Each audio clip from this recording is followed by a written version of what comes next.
Gold trusted gold buyers. మీరు తాకట్టు పెట్టిన బంగారాన్ని విడిపించి ఈ రోజు ఉన్న మార్కెట్ ధరకు కొనబడను. ఈ రోజు నువ్వు నా చేతిలో చావడం ఖాయం రోయ్. Hello pops. సుబ్రహ్మణ్యం ఎక్కడున్నా? స్కూల్లోనే ఉన్నాం. మనమే గెలుస్తామని ఈ ఊరు మొత్తానికి తెలుసు. బాక్స్లు అవి మార్చేస్తే అందుకే కాపలాగా ఉన్నాం. మంచు పడుతోంది, జాగ్రత్త. మనకి మంచు కంటే మంచి రిజల్టే కదా ముఖ్యం. పని ఉంది, నేను వెళ్ళొస్తాను రా. పోరా పోరా. బీడీ ఉందా? విషయం ఉంది, ఉంచుకోండి, మీకే ఉపయోగపడుతుంది. ఏదో ఎక్స్ట్రా లేరా లేరా. మేలుకోవాల్సిన టైంలో పడుకున్నావేంట్రా? పడుకునే టైంలో ఎందుకురా మేలుకుని ఉంటారు? డబ్బాలు మార్చేస్తారా? నువ్వు చూస్తూ ఉండు, ఖచ్చితంగా మనమే గెలుస్తాం. అయ్యో చంపేస్తున్నారే. నడవరా. ఏరా, ఆరిపోయే దీపానికి వెళ్తురు ఎక్కువ అన్నట్టు మీరెందుకురా అనవసరంగా తొందరపడుతున్నారు? ఈ రోజు నాకు చాలా సంతోషంగా ఉందిరా. మరి రేపు ఊళ్ళో వాళ్ళందరి దృష్టి మన పోస్టుల వైపే ఉంటుందిరా. రేపు ఓట్ల లెక్కింపు పెట్టుకుని ముందుగానే గెలిచినట్టు పోస్టర్లు కుట్టించుకున్న మహానుభావులు మీరేరా. Think positive. మీ ఆవిడొచ్చింది. లేరా లే లే, నువ్వు పడుకోకుండా ఉండడానికి నీకు మెడిటేషన్ నేర్పిస్తాను రా. తొందరగా లేచి రారా. రెండు చేతులు తిన్నగా ఇలా చాచి కళ్ళు మూసి ఊపిరి బిగబెట్టి మన దృష్టిని కేంద్రీకరించి నేను చెప్పినట్లు నువ్వు మెడిటేషన్ చేస్తే ఎవడో గెలవడానికి నేనెందుకురా మెడిటేషన్ చేయాలి? వాడు చెప్పినట్టు చేయరా. మెడిటేషన్ మొదలు పెట్టగానే అన్ని నిజాలు కళ్ళ ముందు కనిపిస్తున్నారా? ఏం కనిపిస్తున్నాయిరా? మనం ఓడిపోయినట్టు. అస్తమానం ఇలా మాట్లాడుతూ ఉన్నావు, చంపేస్తాను నిన్ను. ఎన్నికల ఓట్ల లెక్కింపు ఉదయం 8 గంటల నుంచి ప్రారంభమవుతుంది. నమస్కారం, నేను కౌన్సిలర్ విభూతి సుబ్రహ్మణ్యాన్ని. హలో, ఏమైంది? ఏమైందా? హారతి పళ్ళని సిద్ధం చేయి, మేము విజయంతో వస్తాం. నాన్న బాగా టెన్షన్ గా ఉన్నారు. నేను బాగా నవ్వుతూ హ్యాపీగా ఉన్నానుగా. ఇదిగో రిజల్ట్స్ పంగనామాల్లో కనిపిస్తున్నాయి చూడు. రేయ్, ఎందుకు రా నెగిటివ్గా మాట్లాడుతున్నావు? రోయ్, అన్ని రౌండ్లోనూ అధికార పార్టీ వాళ్ళే లీడింగ్లో ఉన్నారు. భయపడకండి రా, మనకు కావాల్సింది 100% కాదు, పాస్ మార్క్స్. ఏంట్రా ఇలా గాలి తీసావు? లేకపోతే ఏంట్రా, ఎప్పుడైనా రూలింగ్ పార్టీ కాకుండా ఆపోజిషన్ పార్టీ గెలవడం నువ్వు చూసావా? పురుషోత్తం గాడికి డిపాజిట్ కూడా రాదు, మనకి డిపాజిట్ వస్తుంది. గెలిచామా ఓడామా అనేది ముఖ్యం కాదురా, ఎంత శాతం ఓటింగ్ పోల్ అయింది అనేదే ముఖ్యం. ఓడిపోతే మా మావగారికి ఏం చెప్పాలరా? ఓడిపోయానని చెప్పు. నగలని తాకట్టు పెట్టి డబ్బులు ఇచ్చారా? పోరా, చాలా మందికి దిక్కు లేక పార్టీలు అమ్మేసుకుంటున్నారు. నాగలంట బలి మార్చావురా. 15వ వార్డులో అధికార పార్టీ అభ్యర్థి రామ సత్యనారాయణ 1200 ఓట్ల మెజార్టీతో గెలుపొందారు. ఆయన సమీప ప్రత్యర్థి స్వతంత్ర అభ్యర్థి అయిన వీరనాయుడిని ఓడించారు. 23వ వార్డులో అధికార పార్టీ అభ్యర్థి పివి సుబ్బారావు 3470 ఓట్ల మెజార్టీతో గెలుపొందారు. ఆయన సమీప ప్రత్యర్థి స్వతంత్ర అభ్యర్థి అయిన విభూతి సుబ్రహ్మణ్యాన్ని ఓడించారు. ఏంటి, డిపాజిట్ కూడా రాలేదా?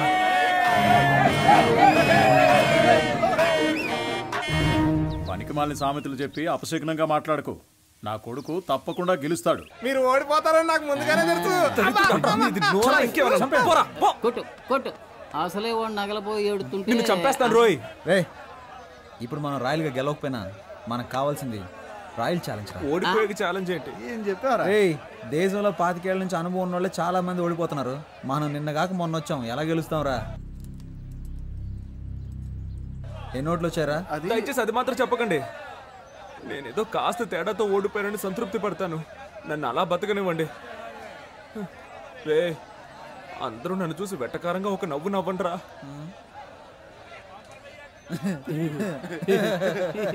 నవ్వండిరా. ఇంట్లో తిండి పెట్టారు, ఓడిపోవడం వల్ల పాప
నువ్వు వెళ్ళవాలి. రేయ్, ఇట్లా రా, పంపిస్తా. ఏంట్రా ఆనందం? ఆనందం.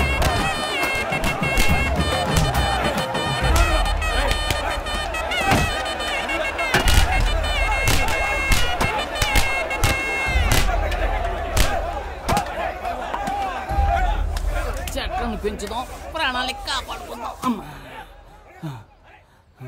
అమ్మయ్యా, బతికిపోయాను.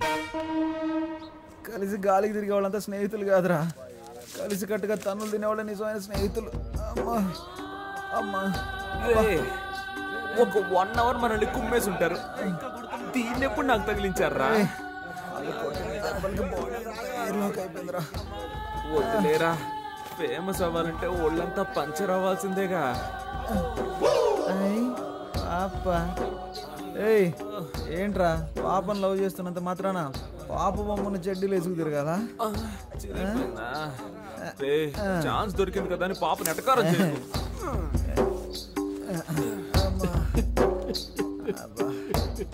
స్టాప్. ఎవరా అది? ఇది నీ కాలరేనేమో చూడు. ఏంటా వెతుకులాట? నీ కాలర్ నా కాళ్ళలో ఇరుక్కుంది. ఎవరా కడుపు మంటతో ఉన్నాను. ఏ నిమిషానికి ఏమి జరుగును, ఏ నిమిషానికి ఏమి జరుగును, ఎవరు ఏం బాబు ఎలక్షన్ లో నిలబడి ఓడిపోయింది? అరే కొంచెం నా వీపు గోగుతారా? కొట్టానంటే ఆ గుంపులో నాకు ఒకడు బాగా చిక్కాడ్రా. వాడి చెయ్యి నా నోటికి చక్కగా దొరికింది.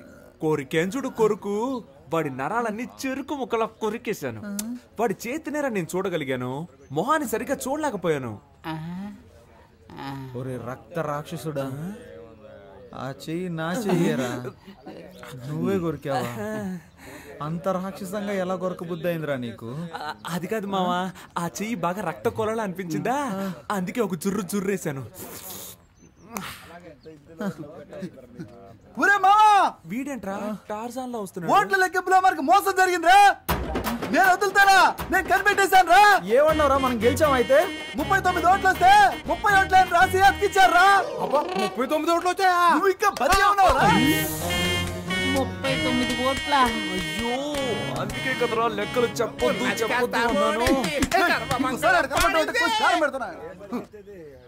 రే, మీరు ఎన్నికల్లో నిలబడతానన్నప్పుడు నేను ఎంతగానో సంతోషించానురా. ఓట్ల కోసం వీధి వీధి తిరిగి మనది కాని వారిలో కూడా ఓట్లు అడుక్కున్నాం. చిన్నపిల్లల కాళ్ళ మీద పడి నన్ను ఓట్లు అడగమన్నారు, నేను అడిగాను. కానీ 39 ఓట్ల కోసం పెట్టెలెత్తుకుపోతారు అని రాత్రంతా నన్ను నిద్రపోనివ్వకుండా మెడిటేషన్ టార్చర్ పెట్టారు కదరా. దాన్ని మాత్రం నేను తట్టుకోలేకపోతున్నాను రా. అది కూడా పర్వాలేదురా, వదలరా. 39 ఓట్ల కోసం మమ్మల్ని గెలిపించిన ప్రజలకి పాదాభివందనాలు అని పోస్టర్లు కొట్టించి అవి రిజల్ట్స్ రాకుండానే అతికించమన్నారు కదరా. రే, మిమ్మల్ని ఆ దేవుడు కూడా క్షమించడురా. పోనీలేరా, నెక్స్ట్ ఎలక్షన్ లో చూద్దాం. రే, ఈసారి ఎలక్షన్ కమిషన్ ఎలక్షన్లు ప్రకటిస్తే షోలాపూర్కు పారిపోతాను. చెప్పులు కుట్టుకు బతుకుతాను రా. వదిలేరా, మన ప్లస్ పాయింట్ మన మైనస్ పాయింట్ కదరా. నిజమైన రాజకీయ నాయకుడు మన ఎన్టీఆర్ గారు. ఆయన ఏమన్నారో తెలుసా? ఓటమిని చూసి వెనకడుగు వేయొద్దు, ప్రజల కోసం పాటు పడండి అని చెప్పారు. పాటు పడదాం. కానీ మన జనాలు ఎంత చదువుకున్నా ఎలక్షన్ అంటూ వస్తే కలెక్షన్ ఎదురు చూస్తున్నారు. ఈ వ్యవస్థ ఎప్పుడైతే మారుతుందో అప్పుడేరా మన యువతకు మంచి అవకాశాలు వస్తాయి. ఈ వ్యవస్థ కోసం అవస్థలు తప్పవంటావా? సంగతి అలా ఉంచండి. మీ అమ్మా నాన్నలను ఎలా మేనేజ్ చేస్తారా? ఒరే సుబ్రహ్మణ్యం, ఏమైందిరా? మన ఇంట్లోనే ఎవరు ఓటేయకపోతే ఇంకెలా గెలుస్తాను? ఈ హారత ఒకటి. సుబ్రహ్మణ్యం, నా ఓటు నీకే వేశానురా. ఉదయాన్నే వెళ్ళి మొదటి ఓటు నేనే వేశాను. నువ్వెలా అయినా గెలవాలని మనస్ఫూర్తిగా అనుకున్నానురా. 4 ఏళ్ల క్రితం దుబాయ్కి వెళ్ళి సంపాదించుకొస్తానన్నావు. 2 లక్షలు ఇచ్చాను, మోసపోయానని తిరిగి వచ్చావు. ఈ ఊళ్ళోనే ఫైనాన్స్ వ్యాపారం చేస్తానంటే 3 లక్షలు ఇచ్చాను. డబ్బులు తీసుకున్న వాళ్ళు తిరిగి కట్టకుండా పరారయ్యారని ఆ డబ్బులు పోగొట్టుకున్నావు. ఆ తర్వాత ఏదో కంపెనీలో ఉద్యోగం చేస్తానని వెళ్ళావు. నువ్వు చేరిన 3 నెలలకే ఆ కంపెనీ మూసేశారు. 2 ఏళ్ల నుంచి రాజకీయాల్లో తిరుగుతూ సీటు సంపాదిస్తానన్నావు. దానికి కూడా సరే అన్నాను. ఇకపై ఏం చేయాలనుకుంటున్నావు? నేను నీకు ఇంకా ఏమన్నా చేయాలనుకుంటున్నావా చెప్పు. నా సంపాదనతో నీకు తిండి పెట్టగలను అంతే. నా ఆరోగ్యం కూడా అంతంత మాత్రంగానే ఉంది. ఎక్కడా ఓ 5 నిమిషాలు నించోలేకపోతున్నానురా.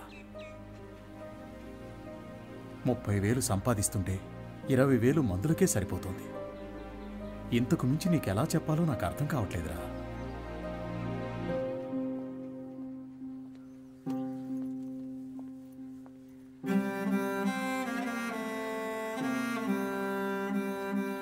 మంచి నిర్ణయం తీసుకోరా. వచ్చే ఎలక్షన్లో తప్పకుండా గెలుస్తాను.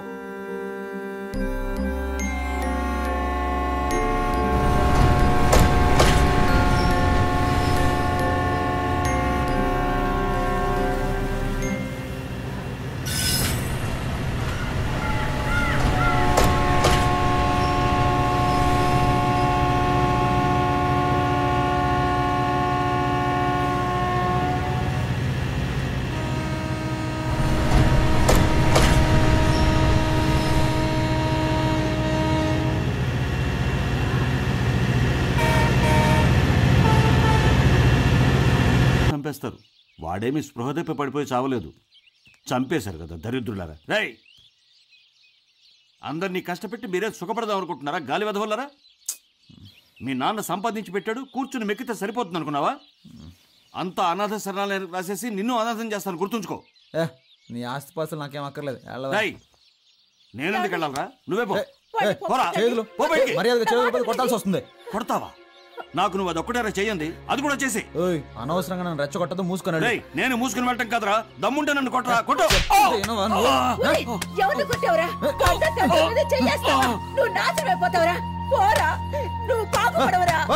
తల్లిదండ్రుల మీద చేయి చేసుకున్నాడు, ఎందుకు పనికిరాడురా? పోరా. కని పెంచిన వారికే గుండె కోత కోసెలే, ముద్దాడిన నాన్ననే కాలదన్ని పోయెలే.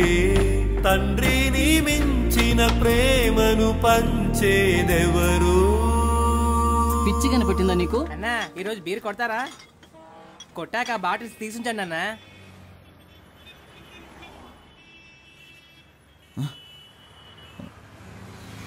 రే తమ్ముడు, మేము నీకు ఎన్నిసార్లు బీర్ బాటిల్స్ ఇచ్చాంరా? నేను పాత సామాన్లు కొట్టు పెడతాను, నువ్వు నీ స్నేహితులు కలిసి పాత సామాన్లు ఖాళీ బాటిల్స్ ఏమైనా ఉంటే ఇస్తారా? ఇస్తామన్నా. అయ్యా, మీరే పెద్ద మనసుతో ఖాళీ మందు బాటిల్స్ అని మాకు ఇప్పించారంటే వాటిని నమ్ముకొని బతుకుతామయ్యా. దాని ఏముంది, తీసుకోండి అయ్యా.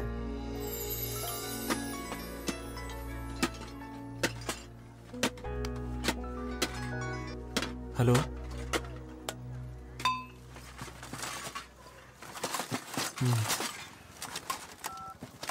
ఏంట్రా, ఏమైంది? మా నాన్న ఉద్యోగం నాకు ఇవ్వాలని నిర్ణయించారంట్రా. రే, మంచి విషయం కదరా, కంగ్రాట్స్ రా. రే చెయ్యవరా, చాలా సంతోషంగా ఉంది.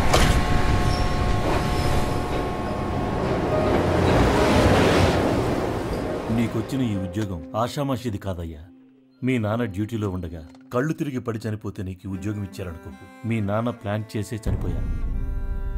దూరం నుంచి చూపించాల్సిన జెండాని అంత దగ్గరగా చూపించాల్సిన అవసరం ఏంటి? నీ భవిష్యత్తు గురించి చేశారు. ఈ రోజు కాకపోయినా రేపైనా పోవాల్సిన వాడే కదా అని అలా నిర్ణయం తీసుకున్నారు. ఇక్కడున్న వాళ్ళు మీ నాన్న మీద అభిమానంతో నీకు ఈ ఉద్యోగం ఇప్పించారు. దాన్ని నువ్వు కాపాడుకో.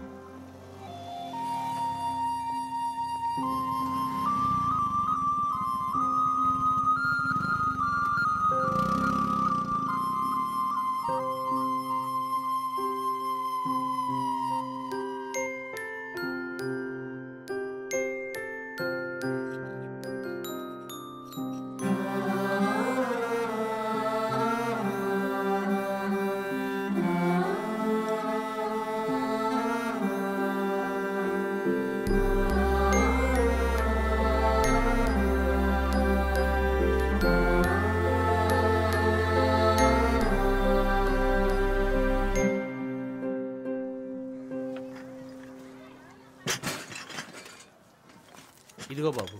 చాలా సంతోషం అన్న. రే బండి తీయండి రా, త్వరగా బండి తీయండి.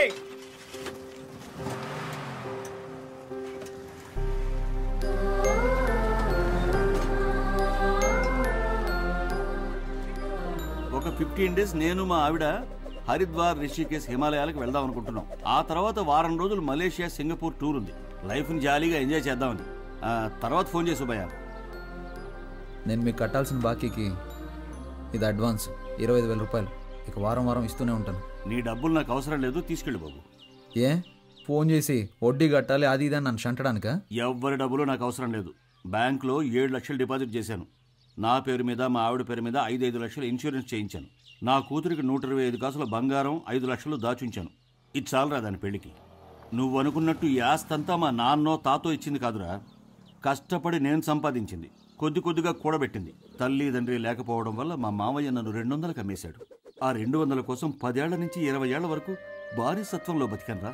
35 ఏళ్లక నేను పెళ్లి చేసుకోలేదురా.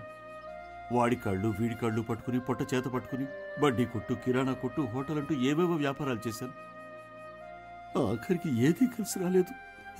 హోటల్ని అమ్మాల్సిన పరిస్థితి ఏర్పడింది. సామాన్లు తీసుకెళ్ళటానికి వ్యాన్కి ఇవ్వడానికి డబ్బులు లేక 45 కిలోమీటర్లు 45 సార్లు నేను మీ అమ్మ సైకిల్ మీదే. ఆ తర్వాత మళ్ళీ హోటల్ని ప్రారంభించి కష్టపడి పైకి తీసుకొచ్చి ఈ స్థితికి వచ్చాను. మనకు తిండి పెట్టి ఆ హోటల్ని చూసుకోరా అంటే నువ్వు చూసుకోరని ఖరాఖండిగా చెప్పేశావు. ఇక నేను చూసుకోలేక ఆ హోటల్ని లీజ్కి ఇచ్చేశాను. నిన్ను తిట్టినప్పుడు నాకెంతో బాధ అనిపించేది. నిన్ను తిడుతుంటే ఏదోలే తిడుతున్నాడు అనుకున్నావు. నీలో మార్పు రాలేదు.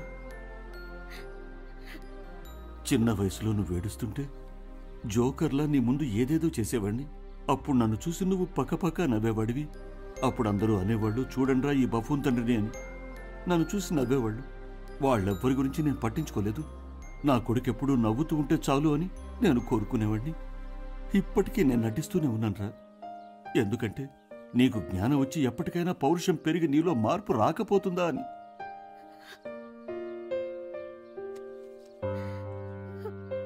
ఈ డబ్బులోంచి 100 రూపాయలు తీసి 1 కిలో బియ్యం, కూరగాయలు కొని మీ అమ్మ చేత్తో వండించుకుని తినచూడు.